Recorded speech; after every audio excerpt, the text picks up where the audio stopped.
Un presidente Maduro de espléndido humor, con mucha calidez conmigo. Me dijo, ¿desde cuándo no venías? No dice cabrón, pero más o menos es, ¿no? Así, ¿desde cuándo no venías? Pues desde la toma de protesta, desde tu toma de protesta, presidente. A él no le digo compañero presidente, pues sí es, pues estamos trabajando en eso, en ser compañeros de lucha, amigos. No le tengo esa confianza. Al compañero presidente pues hemos luchado décadas juntos, o sea, nos le hemos jugado la vida juntos. Claro que me gustaría decirle compañero presidente al presidente Maduro, pero no le tengo esa confianza. Entonces, le hablo de tú, por supuesto, soy un igualado yo. Él me habla de tú. También fue muy cálido. Quiero la foto de cuando nos saludamos porque es chingoncísima. La foto que subí es de la despedida, pero me recibió muy afable, muy afable. Íbamos dos, el diputado Rodríguez Restituyo, diputado de República Dominicana, trataron temas ahí de Dominicana, estaba el canciller Arreaza, algunos funcionarios más, estaba el diputado Restituyo y un servidor. Hay una foto ahí mía con mis pinches sentados, ahí todo espatarrado.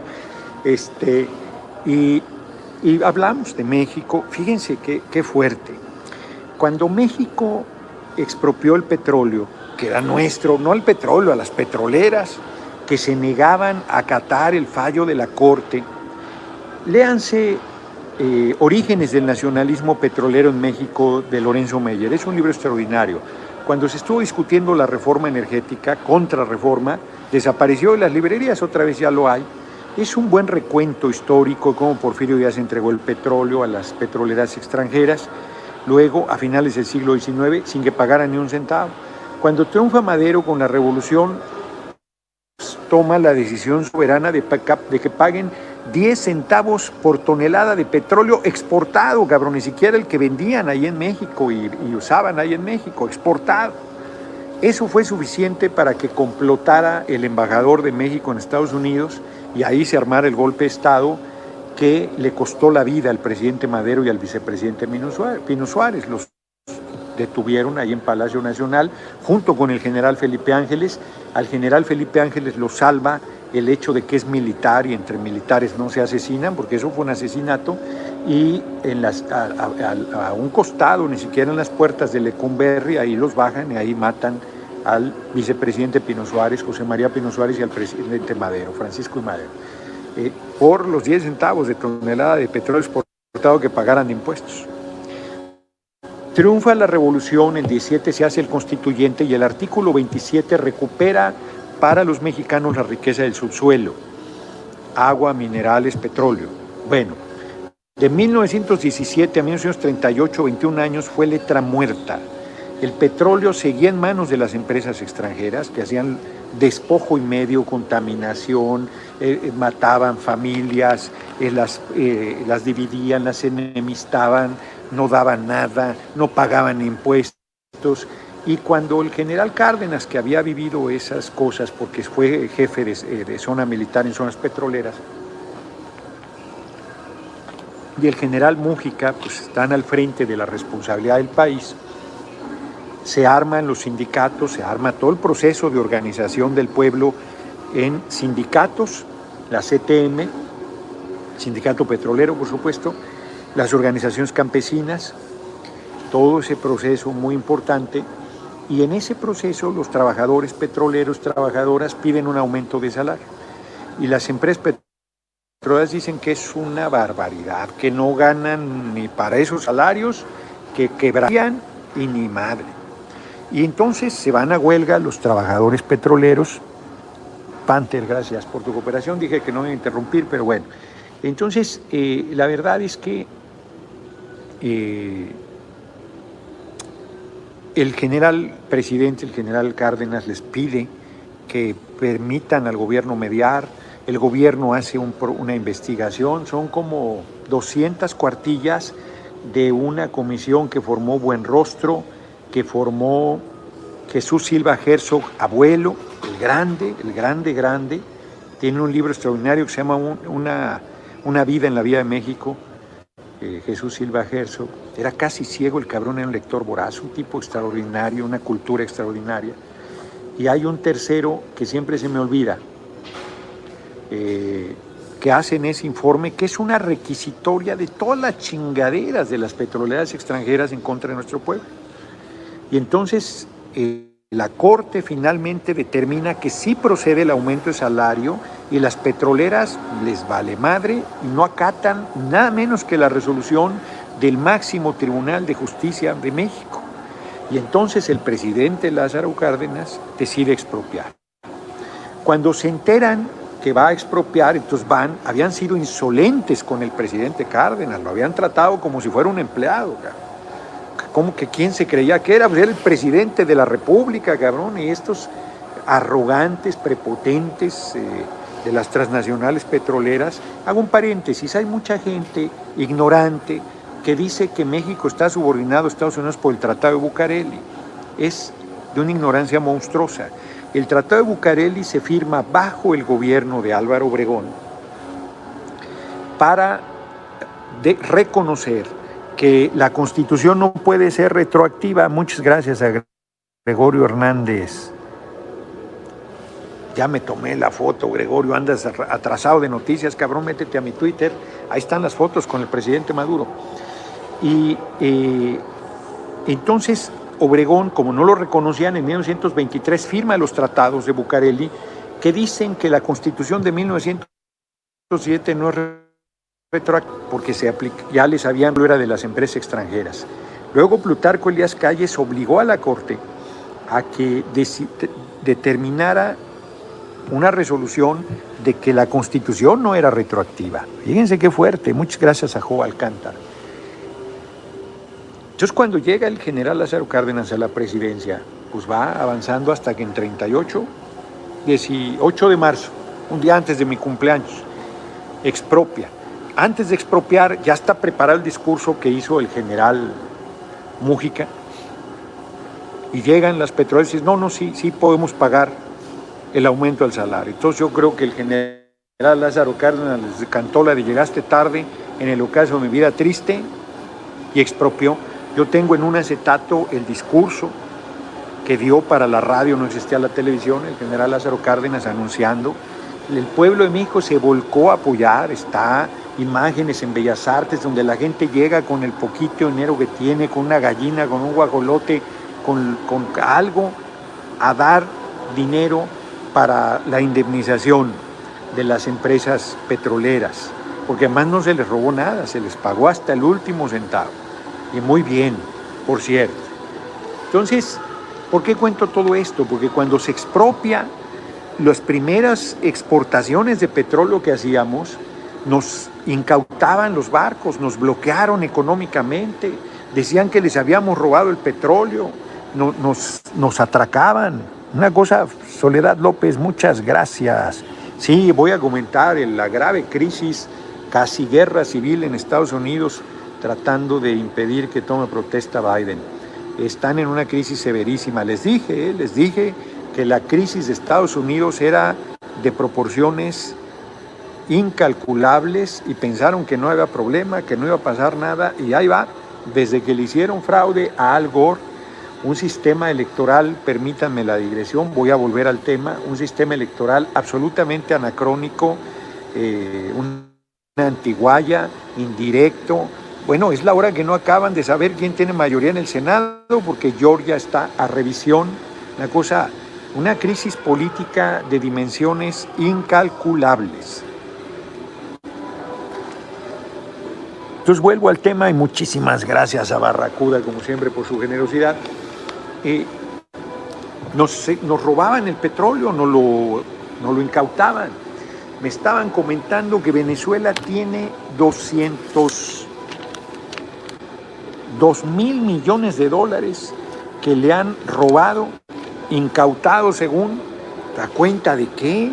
Si no les debe Venezuela nada, es por ahogarlo económicamente, es por el bloqueo que Estados Unidos se siente.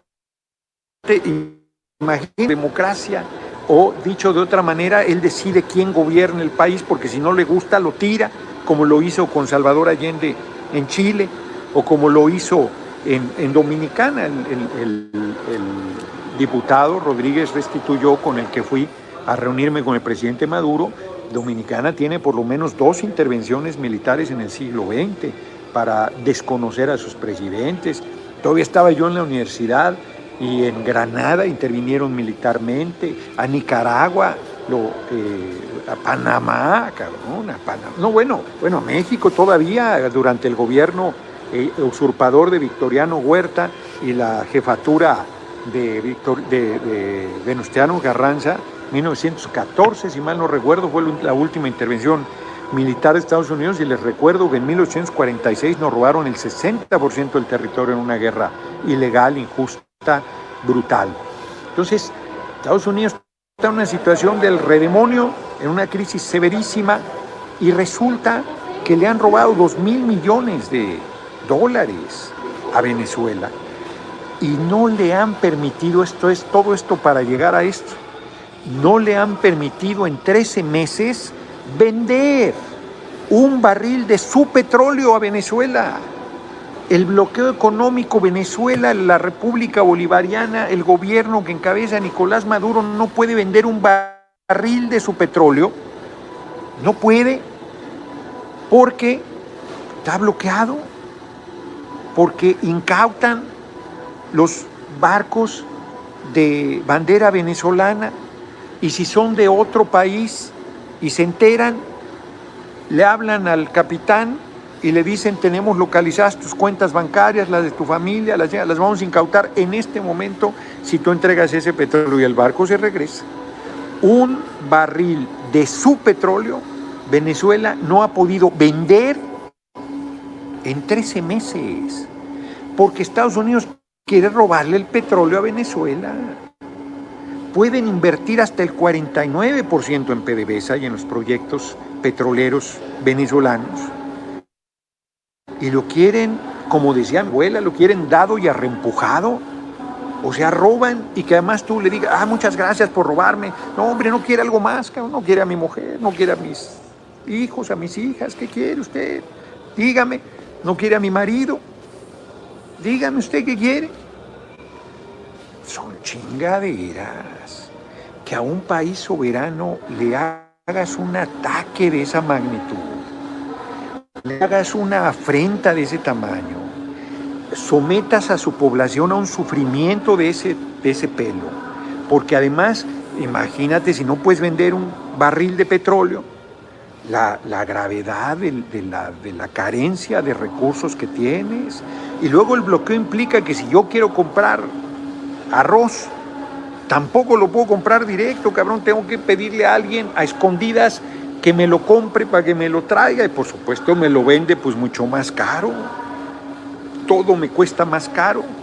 Hay una historia, creo que escribió Luis Sepúlveda, de un mapuche que se encuentra unas monedas de oro, y la primera vez va y la cambia, y la policía lo agarra, lo madrea, lo mete a la cárcel, le roba la moneda. Indio maldito, tú te lo chingaste, ¿de dónde? Lo tortura para que diga dónde tiene más, y aquel no suelta prenda.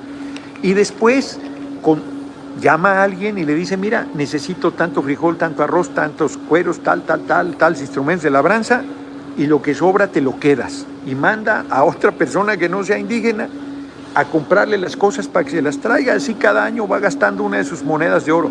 O sea, así está Venezuela, cabrón, sentado en una riqueza bárbara de petróleo que no puede utilizar porque no puede vender ni un barril, y no puede comprar nada porque tiene que usar a terceros. Y además con la presión económica bárbara, que le meten dólares aquí a la economía para reventar al bolívar, para generar una inflación hija de la chingada, No, es terrible el sufrimiento que han impuesto al pueblo venezolano, no para salvarlo, para saquearlo, no para ayudarlo, para avasallarlo. ¿Qué se le perdió a Estados Unidos en Venezuela? ¿Qué se le perdió en Afganistán? ¿Qué se le perdió en Irán? En Irán lleva más de 12 años invadido, y Estados Unidos robándole el pinche petróleo. No, aquí no han podido. Yo soy muy solidario con la revolución bolivariana porque conozco el proceso. Ayer el presidente Maduro estaba recordando, hoy nos comentó un poco, pero en realidad hablamos de México y de Dominicana y un poco de Venezuela, y mucho de de su calidez, de su sencillez, la verdad. Fue un gestazo del presidente Maduro. Yo estoy, cabrones, miren, con castañuelas, cabrones, ¿no? La pinche derecha debe andar que le sale espuma por la boca porque se quiso burlar.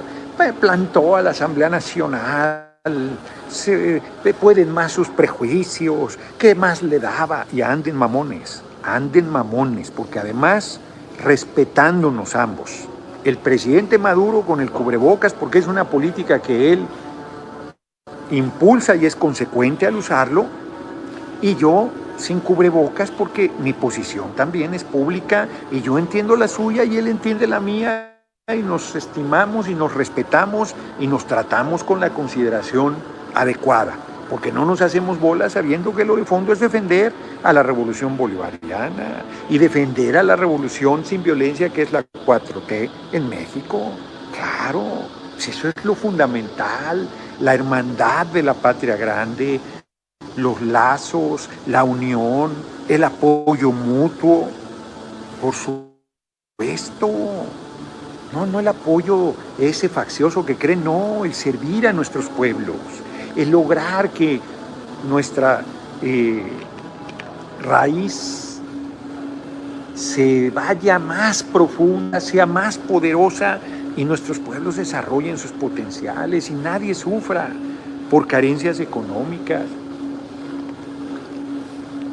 La verdad es que una reunión muy productiva.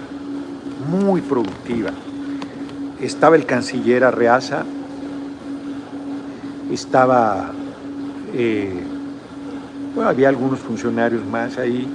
Fue en el Palacio de Miraflores, que yo había estado ahí afuera, afuera no en la calle, que claro, en la calle también. Cuando digo afuera, Leonardo González, muchas gracias. Sí, está complicado en Estados Unidos. Cuando digo afuera, fíjense, en el sismo de 2017 estaba un evento ahí con el presidente Maduro en la parte, y hagan de cuenta, dentro de Los Pinos, pero fuera de la casa, del inmueble de Miraflores, que es lo más cerca que yo había estado ahí. Y nos tuvimos que ir porque nos llegó la noticia del sismo que había hecho daño bárbaro en el Distrito Federal. Ya había sucedido el de Oaxaca. Un salón pues es una casona de finales del siglo XIX. Me dio 2 regalos, 2 obsequios. Estoy muy contento además porque me dio en mi mero mole. Me regaló, pesa un chingo la caja, muy bonita. Trae lo que según él es la mejor biografía que se ha escrito sobre Bolívar. Benjamino es muy generoso. Ayer o antier hizo una cooperación más modesta porque seguro ahí andaba. Pues es muy generoso, hombre. Las transmisiones ven, no es necesario, cabrón. O sea, de verdad, muchísimas gracias de corazón.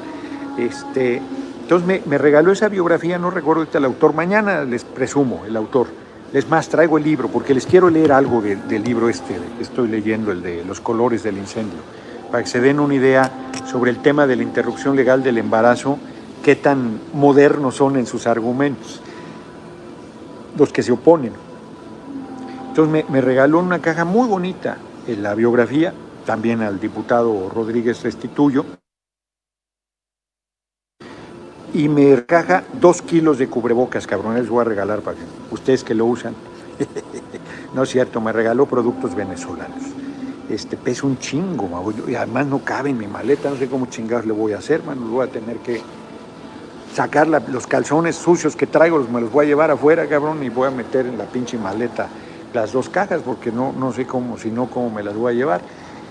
Total, que estoy pues muy feliz, hombre, muy feliz, porque es un éxito político, no solo es personal, no es un tema personal, es un reconocimiento a la Cuarta Transformación, es un reconocimiento al papel que está haciendo nuestro gobierno, es un reconocimiento al papel que el compañero presidente solidario ha sido con la Revolución Bolivariana, es un respaldo de alguna manera a la comunicación que hizo el compañero presidente brindándole asilo a Assange, es un reconocimiento a la solidaridad que le dio Evo Morales y es un reconocimiento a los, ya me estaban recordando, ¿cuántos años? ¿Cuántos años que tengo de venir? 8.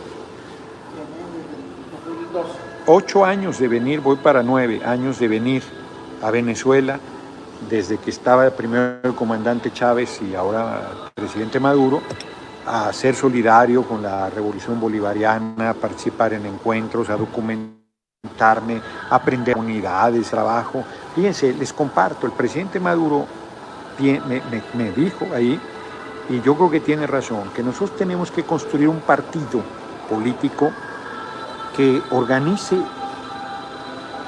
todas las actividades del pueblo, las formaciones de sindicatos, de organizaciones campesinas, de organizaciones sociales, de organizaciones populares, de la diversidad sexual, de las mujeres, que sea un instrumento de lucha, hombre, lo que yo he insistido mucho, no es nada, no es algo diferente a lo que yo les he planteado, que necesitamos un partido. Morena no es un instrumento de lucha de la gente y el PT tampoco.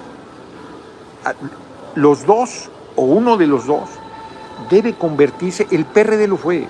El PRD sí era una herramienta de lucha de la gente, sí era un instrumento muy poderoso, no había movimiento político, social, de lucha, de reivindicación, que no hubiese por lo menos un par de perredistas ahí metidos, siempre en todos los ámbitos de la vida pública del país. Eso se perdió. Bueno, el PRD está con la derecha, cabrón, está apoyando a el señor X y al señor Hoyos, cabrón, a la oligarquía y al PAN y al PRI, están hechos, son sepultureros de lo que fue el partido izquierda electoral más importante y un instrumento de lucha del pueblo. Fue muy importante, pues no de balde nos mataron a 600 hombres y mujeres, casi la mayoría de ellos durante el gobierno usurpador de Carlos Salinas de Gortari.